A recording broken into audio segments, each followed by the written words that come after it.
Ante las intensas lluvias que cada año dejan terribles consecuencias, esta administración municipal decidió brindar soluciones definitivas. El Plan Choque, con una inversión de 7.5 millones enfocada a los 16 sectores más vulnerables de Guayaquil. Reemplazamos los tubos existentes por ductos cajón.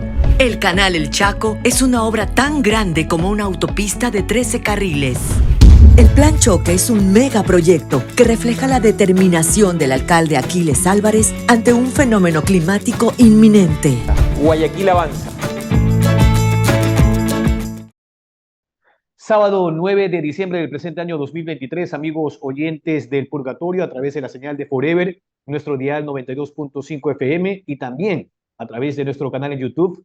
Muy buenos días y bienvenidos a este su espacio de entrevistas a personajes del ámbito público y privado. Hoy tenemos como invitado al presidente de la Asamblea Nacional, el ingeniero Henry Kronfle, de las filas del Partido Social Cristiano, para hablar de las prioridades de la agenda legislativa, pero también de asuntos sustanciales, seguridad, a partir de las últimas declaraciones del presidente Daniel Noboa-Sin en el foro del Consejo de Seguridad en Naciones Unidas y además del mismo embajador de Estados Unidos, Michael Fitzpatrick. ¿Cómo le va, presidente? Gracias por atender esta entrevista. Buenos días, muchísimas gracias por la invitación. Un abrazo para usted y para toda su audiencia. Igualmente, presidente, vamos por lo prioritario, lo esencial, la seguridad. Y es que, según el presidente Daniel Noboa-Sin, en el Foro de Naciones Unidas, como señalábamos, hay que combatir al delito transnacional. Le ha pedido apoyo al mundo desde el Foro de Naciones Unidas. Pero le pregunto, presidente, ¿se puede hacer aquello cuando acá en el Ecuador, hace poco en una consulta popular, la mayoría de la población se pronunció en contra de que se pueda extraditar a ecuatorianos que han cometido precisamente delitos transnacionales? Usted sabe que eso implica una enmienda, una reforma a la Constitución. ¿Se puede conjugar el mismo verbo cuando no se ha avanzado en esa materia en la Constitución? Bueno, déjeme contestar su pregunta, digamos, en dos ramas, porque la respuesta es sí, sí se puede, pero porque esto no es lo único que se necesita para combatir el crimen, digamos, transnacional, el hecho de la extradición. Hay muchas otras herramientas, la cooperación internacional es una de ellas.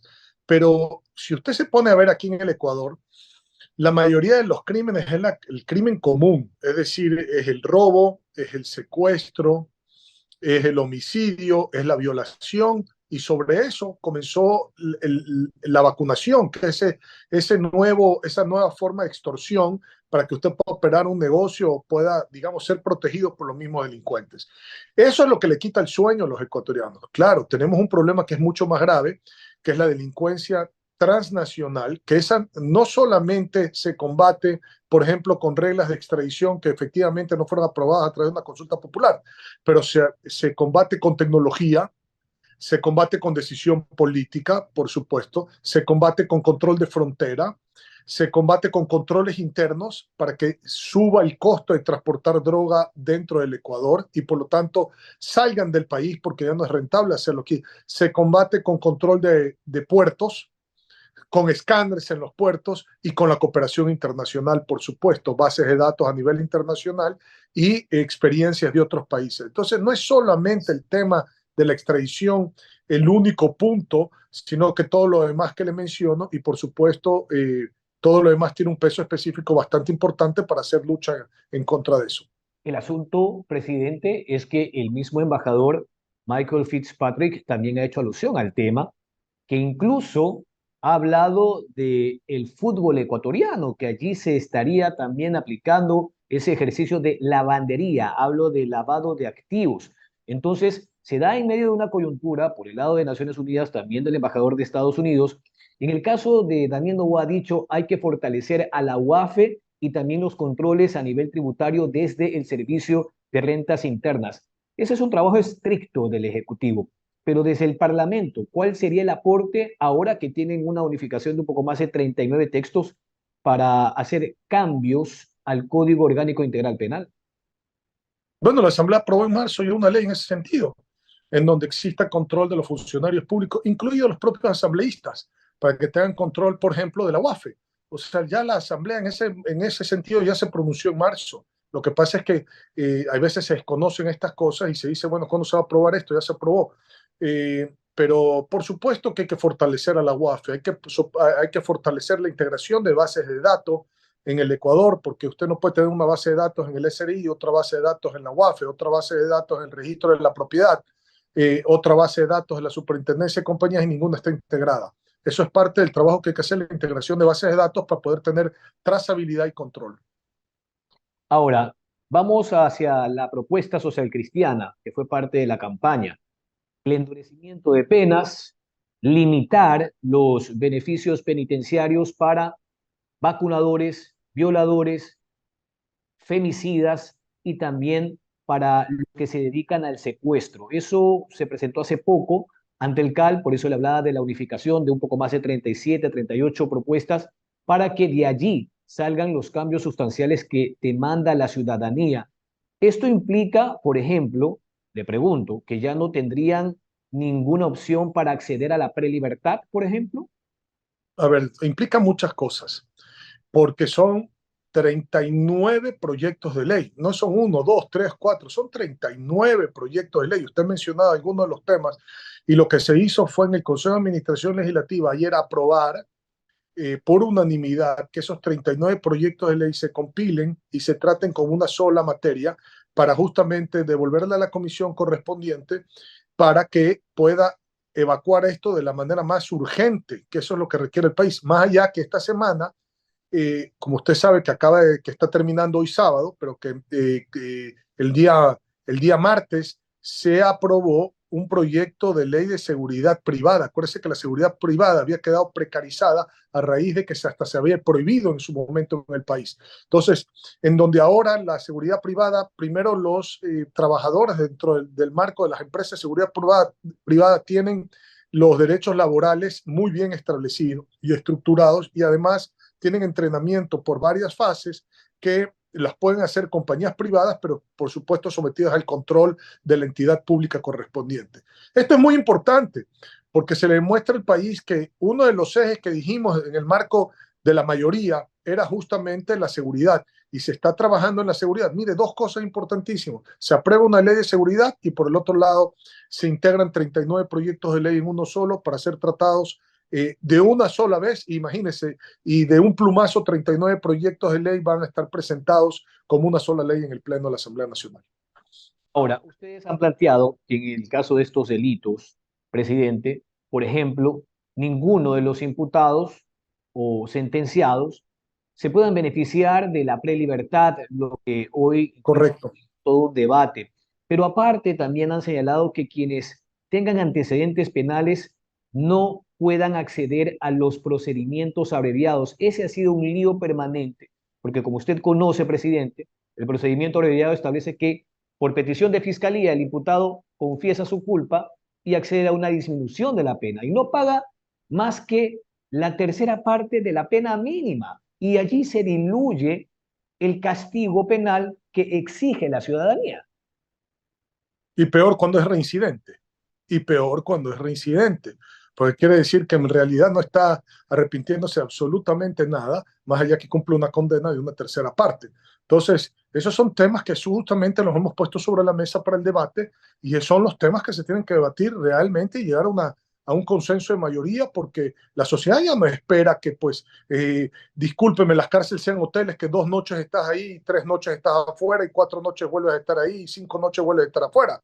Las cárceles no son hoteles para que entren y salgan los delincuentes. Tienen que cumplir una pena y además tienen que ser centros de rehabilitación, digámoslo con claridad, que eso es lo que se ha perdido. Esa es la queja fundamental que yo tengo, que me he sentado con magistrados de la cooperación internacional, sobre todo de Europa, en donde, por ejemplo, Italia, que es uno de los países más desarrollados en control de cárceles y rehabilitación dentro de las cárceles para hacer la reinserción social, están trabajando en el Ecuador y tuve un acercamiento ahora a través de la Corte Nacional de Justicia y la situación de las cárceles es muy complicada. Es que tenemos que como país arreglar eso también. No hay los programas de reinserción social dentro de las cárceles, no hay los programas de capacitación. Es decir, el reo, el preso está encerrado ahí, la persona privada de su libertad sin cumplir ningún tipo de función de rehabilitación. Más bien, perdone, operando bandas criminales de dentro de la cárcel, o sea, al revés. Entonces, eso es lo que también como Estado se tiene que actuar y de manera inmediata. Y como tercer punto principal, creo yo, de este paquete presentado por el PSC, está el hecho de que un funcionario público que haya sido procesado por delincuencia organizada también entre a esa proscripción, a que no pueda volver a ejercer la función pública. Hay una similitud en el caso de la muerte civil aprobada en la consulta popular de Lenín Moreno en el 2018, que ya incluye esa prohibición, pero en casos de delitos contra la administración pública, presidente. Claro, es que una cosa son los delitos contra la administración pública, otras cosas pueden ser los delitos de lesa humanidad.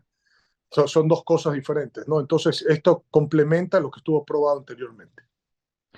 Eso también implica entonces que poco a poco se vaya acercando a las organizaciones delictivas que a veces llegan a tener aliados en la función judicial. A ver, es muy delicado decir hay aliados en la función judicial. Son rumores, usted sabe, no son cosas que se pueden comprobar. Y hacer, discúlpeme, un análisis de la función judicial con una declaración en este sentido como presidente del Poder Legislativo en el país se me hace muy delicado. Pero, por supuesto, lo que se trata es de cercar toda aquella posibilidad de cualquier tipo de corruptela o de cualquier tipo de influencia en cualquier poder del Estado. Presidente, han otorgado habeas corpus a cabecillas de bandas en Ecuador. Es que eso hay que parar también, para eso es que otra cosa que hay que regular, la justicia mismo tiene que regular. Aquí hay habeas corpus, discúlpeme, a diestra y siniestra, de arriba a abajo, en diagonales, por todos lados hay habeas corpus. Eso no puede seguir así. Yo estoy totalmente de acuerdo, eso no puede continuar, por ningún motivo.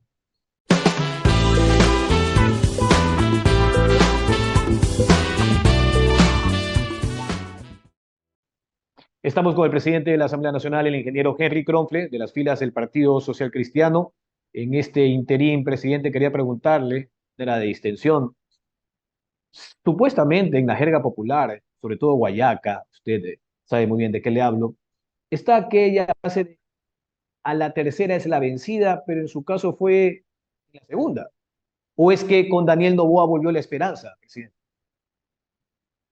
Bueno, por supuesto que es un cambio de gobierno importante, una persona joven, una persona que no tiene, digamos, los antis, como él dice, sino que todo es pro. Eso gusta a la gente porque el país está cansado de estar en la pelea política y el llamado a la unidad y a la gobernabilidad creo que es uno de los puntos más importantes para ejercer la seguridad ciudadana, política y jurídica, porque usted puede entender que la seguridad solamente se cumple o se obtiene como resultado de que exista gobernabilidad y esa gobernabilidad conlleva, como le digo, a estos tres factores de seguridad, política, jurídica y ciudadana. Sin eso no hay inversión y no hay empleo. Esa es la esperanza, ver que existe el primer paso que es la gobernabilidad y que ese primer paso genera estas tres seguridades para entonces poder después de eso cumplir una agenda de generación de empleo que ya hoy en día se empieza con una ley económica urgente que se está tratando en la Asamblea Nacional y que se tiene que cumplir antes de que termine los 30 días, es decir, durante la tercera semana de diciembre, y entonces comenzar a generar esas condiciones que permitan ver la esperanza, como usted dice, ver la esperanza. Bien, presidente, vamos también al detalle. Lo que dijo en su momento Michael Fitzpatrick, exhortó a la Asamblea a que aprueben una ley de extinción de dominio, pero que sea ejecutora, ejecutiva. Usted le dirá, bueno, en el gobierno de Lenín Moreno ya se aprobó una ley de extinción de dominio, pero con muchas cortapisas. Presidente, usted se acordará, por ejemplo, no se logró prosperar con el comiso anticipado a cuenta de que mientras no exista una sentencia condenatoria ejecutoriada, no procedía ese comiso anticipado. Entonces, ¿cómo abordamos finalmente este delito que también es transnacional, como el lavado de activos? Un control efectivo de lavado de activos por un lado y por otro, que finalmente esos bienes mal habidos puedan pasar a manos del Estado, bien para venderlos o para que sirvan a la ciudadanía. A ver, lo que primero se tiene que entender es que no se necesita presentar una nueva ley, sino una reforma a la ley existente, porque ya existe una ley para esto. Y esa reforma de la ley existente, sí, yo estoy de acuerdo con usted, tiene que enfocarse mucho más en no esperar una sentencia ejecutoriada para que esos bienes se reviertan al Estado. Pero estamos viviendo en un país en donde la seguridad jurídica, como usted lo sabe, deja mucho que desear. Entonces, conceptualmente, suena muy bonito decir acaparen esos bienes de antemano, pero ¿a qué se puede prestar en un país en donde no hay seguridad jurídica, en donde usted mismo me lo acaba de decir, hay habeas corpus a diestra y siniestra, en donde existe problemas en el sistema judicial profundos, ¿no? En donde pueden existir hasta influencias en el marco del poder judicial? Entonces, hay que buscar ese punto, digamos, medio para poder lograr el objetivo sin que se vuelva una cacería de brujas por un lado o que se vuelva un mecanismo de extorsión por el otro. Hay que tener mucho cuidado porque el país carece de seriedad en el sistema judicial, digamos, de manera transversal, porque, bueno, lo hemos visto, las carencias que tiene el sistema judicial y se necesita más bien fortalecer primero el sistema judicial a través de una serie de pasos para entonces ir a la aplicación, digamos así, más transparente posible de una norma de esta naturaleza. Presidente, me ha hecho acuerdo usted del justo equilibrio aristotélico, pero ya que habla de justicia, precisamente el PCC se ha adherido a la iniciativa de emprender un juicio político al Consejo de la Judicatura, pero allí yo tengo una duda. Ustedes en el boletín que enviaron a través de sus cuentas de Twitter, de Facebook, de Instagram, señalaban que apoyan el juicio político en contra del presidente Wilman Terán, del consejero Javier Muñoz y de Maribel Barrén, quien, como se sabe, tiene un proceso por tráfico de influencias. ¿Por qué no se lo incluyó a Juan José Morillo, que también está en ese juicio por el caso de Guadalupe Llori? Recuerde que ya hay un juicio para dos consejeros del Consejo de la Judicatura en trámite, entonces no se le puede poner otro juicio más sobre el juicio que ya está, porque lo que haría es únicamente unirse. Cualquier cosa que se descubra dentro del proceso de juicio político para los consejeros que ya están enjuiciados será en el marco de las comparecencias y las investigaciones que haga la Comisión de Fiscalización. Ese es uno de los motivos, ¿no? Ahora, ¿ustedes consideran que el presidente Wilman Terán y compañía no han cumplido con sus funciones, no han acatado la normativa vigente? Me acuerdo, por ejemplo, cuando destituyeron al juez de la Corte Nacional, Walter Macías Manavita, con 2 votos y un pleno de 5, por citar solo un episodio. Si usted revisa, bueno, no hay todavía una presentación oficial de ese juicio político, pero dentro de los textos que estaban circulando en la Asamblea, una de las causales era justamente 2 de 5 votos, cómo se hace una mayoría para la destitución de ese juez. Ciertas anomalías en la determinación del concurso y ciertas prórrogas que también se consideran que están fuera del marco de la ley. Entonces, esas causales que tienen que ser investigadas no significa que al aprobar un juicio político que todavía no se ha aprobado, dicho sea de paso, pero si se llegase a aprobar, no significa eso que ya estamos juzgando. Además, son para 3 personas, pero el juzgamiento es individual. Mañana dentro de, digamos, el estudio de la prueba o el análisis de la prueba puede terminar culpabilidad para uno y no para otro, porque no es un cuerpo colegiado que se está enjuiciando, se están enjuiciando personas, el juicio tiene que ser individual para efectos de su juzgamiento.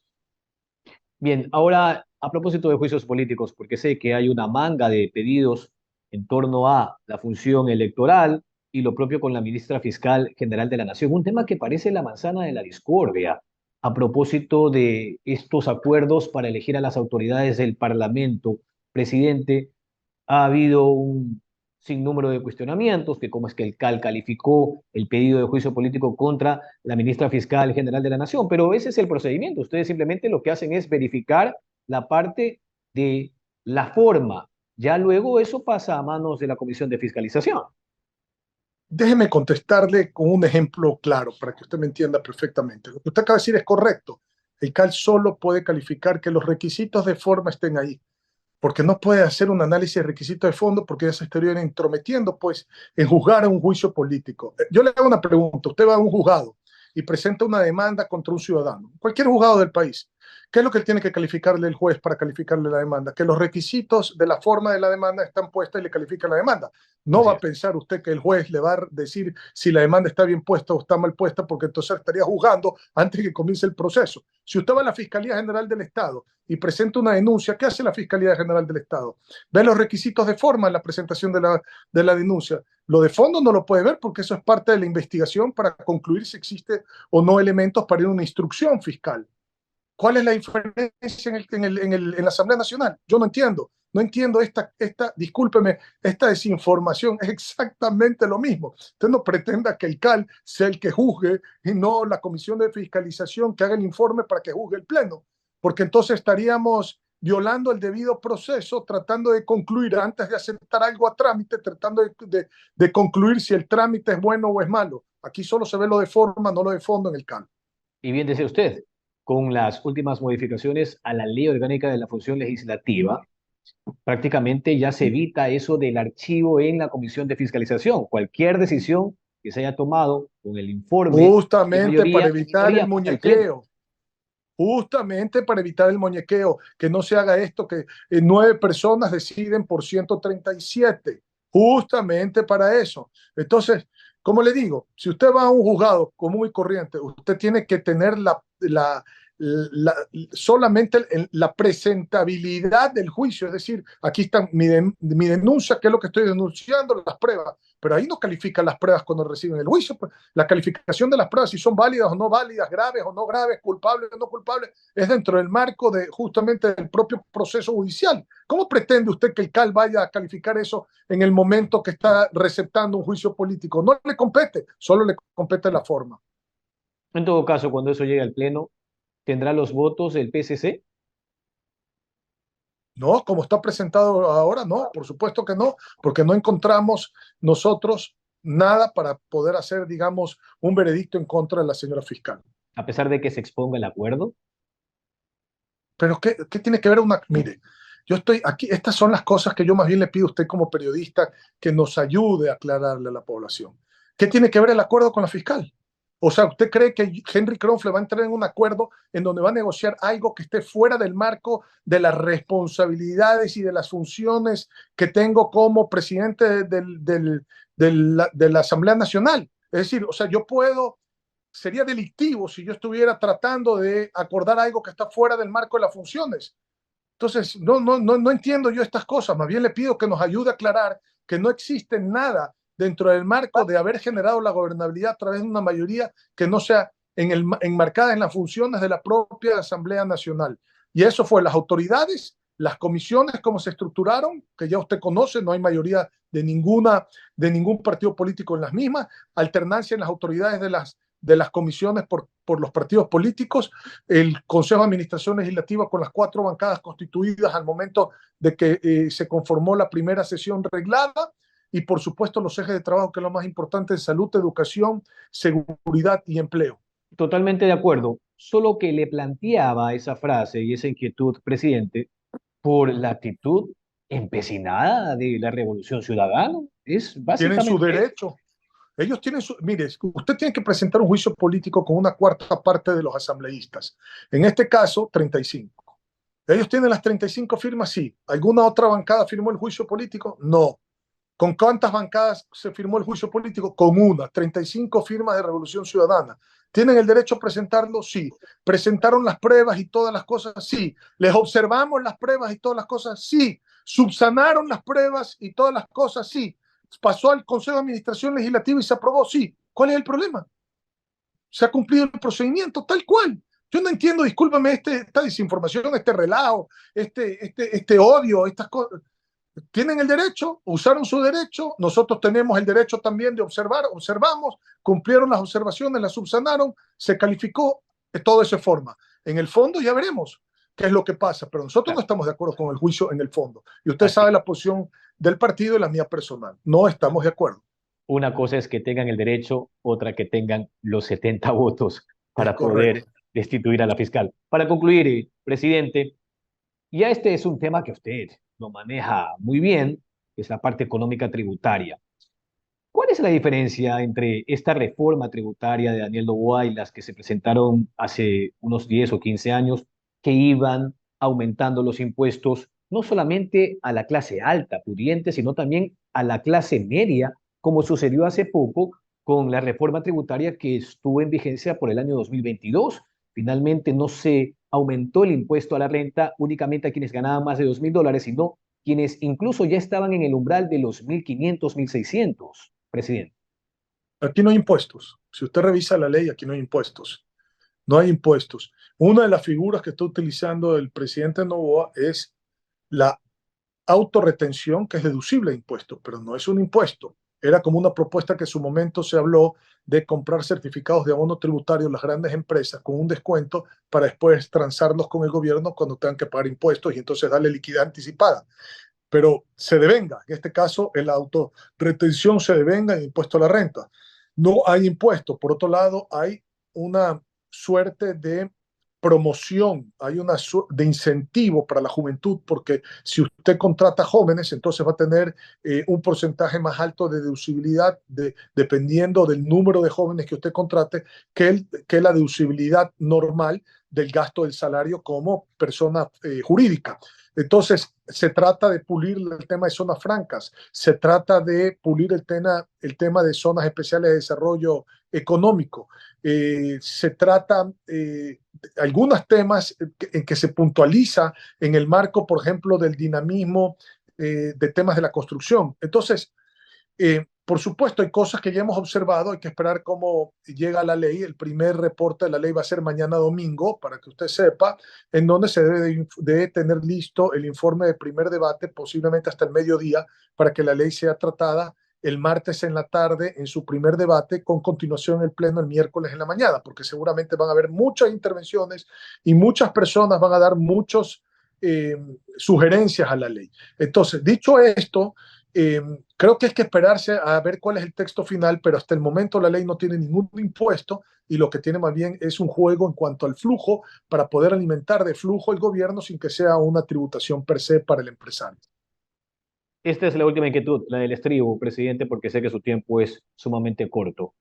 Tampoco está de acuerdo el PSC entonces con el planteamiento de este texto de Noboa de crear el impuesto a la renta para la venta ocasional de viviendas, de oficinas, parqueaderos, bodegas, propiedades comerciales o industriales. Déjeme ser muy claro, hemos pedido que se derogue. No solamente que no estamos de acuerdo, hemos pedido que se derogue. Y eso va a ser parte del debate entonces el día de mañana domingo. Por supuesto que sí. Bien, estamos concluyendo, presidente. ¿Algo más que quisiera agregar? Que bueno, que tengamos fe, que tengamos esperanza, que hoy hay una comunicación fluida entre el Ejecutivo y el Legislativo, que estamos en contacto todo el tiempo, los dos poderes del Estado, y que estamos trabajando con digamos, un camino en común, que es tratar de sacar de la pobreza lo más pronto posible y de la inseguridad a la gente, trabajando por la generación de empleo, por la seguridad, por supuesto, por la salud y por la educación, y que el trabajo que se va a hacer en materia de fiscalización va a ser un trabajo serio, sin favor ni temor y sin circo ni show, que vamos a hacer algo bastante serio y que el país va a apreciar ese trabajo de fiscalización serio que se va a hacer y que se va a buscar siempre un punto medio para tratar de que no sucedan las desgracias en el Ecuador, es decir, que ya nos veamos en una situación que ya estamos en un país en soleta, como hemos quedado prácticamente ahora que ha heredado este gobierno de Daniel Noboa el país en una de las peores condiciones en su historia republicana por parte de Guillermo Lasso, no solamente en inseguridad, sino en economía, y que vamos a buscar ese punto medio para dejar trabajar a los ministros, pero también alertar cuando veamos desde el punto de vista de fiscalización que las cosas no andan caminando correctamente. Y vamos a trabajar mucho en la unidad especializada de ejecución presupuestaria de la Asamblea Nacional para que nos den esas alarmas y podamos entonces ser más exactos cuando llamemos a un ministro de Estado a que rinda cuentas a la Asamblea Nacional. Bien, agradecemos la comparecencia del presidente de la Asamblea Nacional, el ingeniero Henry Kronfle, en las filas del Partido Social Cristiano, con sus precisiones, también aclarando que no hay ningún toma y daca, que esto es democracia, que es la participación equitativa en las distintas comisiones permanentes especializadas de la Asamblea y que eso no implica que haya tranza. Enhorabuena, porque así es que se cambia un país. Muchas gracias, presidente. Gracias a usted por la oportunidad. Un fuerte abrazo para usted y para su audiencia. Con ustedes, hasta la próxima. Buen día. Esto es lo que los guayaquileños ven. Pero puertas adentro del municipio suceden muchas cosas, unas buenas y otras mejores. Hemos activado campañas de dengue. Un espacio limpio, ordenado y seguro. Tenemos un plan, tenemos un objetivo. Entérate de la planificación, ejecución y trabajo de las personas que con su conocimiento y experiencia contribuyen a la transformación de Guayaquil. Todas estas cosas son lideradas por el alcalde. La Voz Ciudadana, una conversación desde el sillón de Olmedo.